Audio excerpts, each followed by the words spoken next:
It's like the 1960s all over again. Welcome to the Tainted Tavern. Welcome to the Tainted Tavern.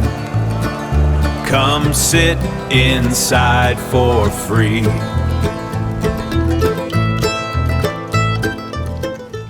Now today I want to talk a little bit about Paul McCartney's new single, which has just dropped yesterday. I've listened to it several times overnight. Didn't get to listen to it much yesterday because I was entranced by the election results, which is well, we living in a different country this morning after yesterday's election results. But we don't want to talk politics. Politics is not what we do here at the Tainted Tavern, because after a couple of pints it starts a fight. What we talk about is anything else but politics, to be honest with you. But today I want to talk about Paul McCartney's new single, which is Home to Us, which has just dropped. It's the second single to be released from his new album, The Boys of Dungeon Lane, which is due out at the end of this month. The previous song was Days We Left Behind, which was a lovely little acoustic retrospective type number where McCartney was looking back through the years, peeling back the veils of time and looking back. And this second song, Home to Us, although this is a mid-tempo rocker, and it starts off very much with a riff that is reminiscent of the Small Faces' Lazy Sunday, very, very similar. But then it goes off on its own on its own path. It's a great song. Now, basically, Ode to Us, it's Paul reflecting on his childhood, and it's a lot of the lyrics evoke childhood memories and the way it was back in the day, you know, and I could relate to a lot of these lyrics because there's, you know, it sums up being brushed out in the morning, out of the house in the morning by the sweeping brush while your mother's cleaning up, being brushed outside, and then you don't come home until the streetlights come on, you know, you're playing in the street, you're doing it. It sums up a lot of that. It's very, very nostalgic for a way of life that is largely gone. As is the previous single, The Days We Left Behind.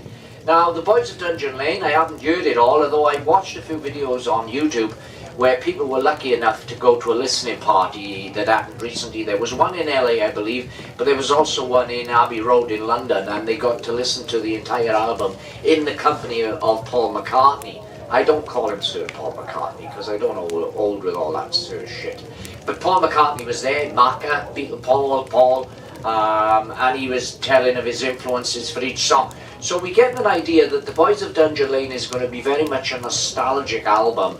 It's going to look back at the early days, Paul's early days, the Beatles' early days.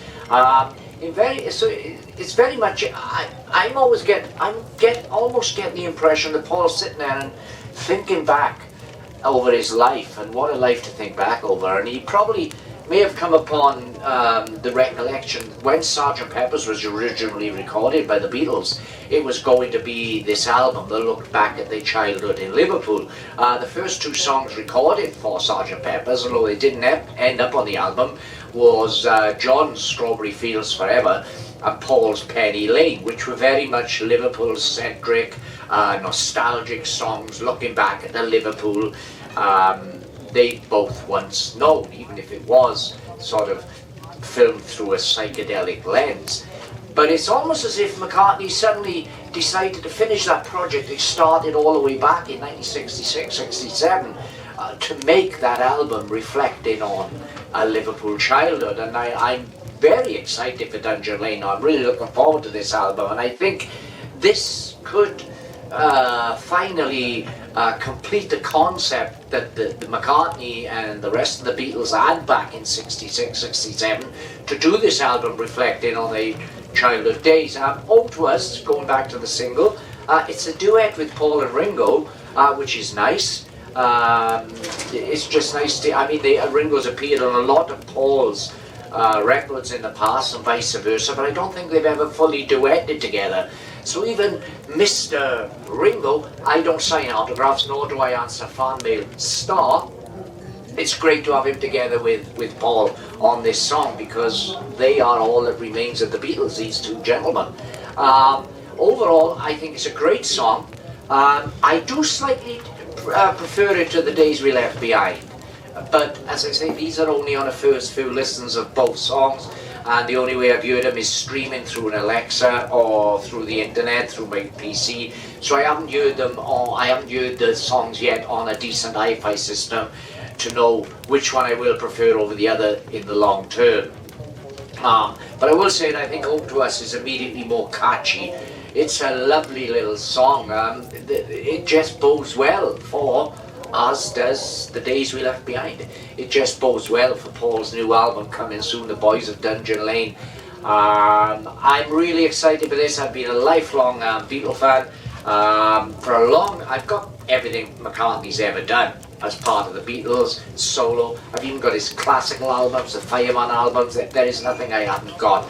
And some of his stuff I've been disappointed with, but a lot of his stuff I love. I mean, see my recent review of Press to Play. That's a Paul McCartney album that doesn't get much love, but I absolutely love that album. I really enjoyed McCartney's last album, McCartney 3, which came down to it in Rockdown, as Paul called it, lockdown during the COVID. I thought McCartney 3 was excellent. I also like Egypt Station. There are some songs on it that I think, man, you're trying a bit too hard there to be relevant and modern sounding, but I do like Egypt Station. So I'm really looking forward to The Boys of Dungeon Lane, and the two singles that have dropped so far, The Days We Left Behind and Home to Us, I think are both excellent. I think Home to Us has got a very cheeky nod to the Small Faces Lazy Sunday right at the beginning. You listen to the beginning of it, then you listen to the Small Faces Lazy Sunday, and they've got that same little opening lick. But then that's a lot of songs remind listeners of other songs because they just do. That's the way it goes. Anyway, Home to Us by Paul McCartney, fucking excellent. Looking forward to the album, so let's give a McCartney thumbs up. Woo! Come back soon to the Tainted Tavern. Come back soon.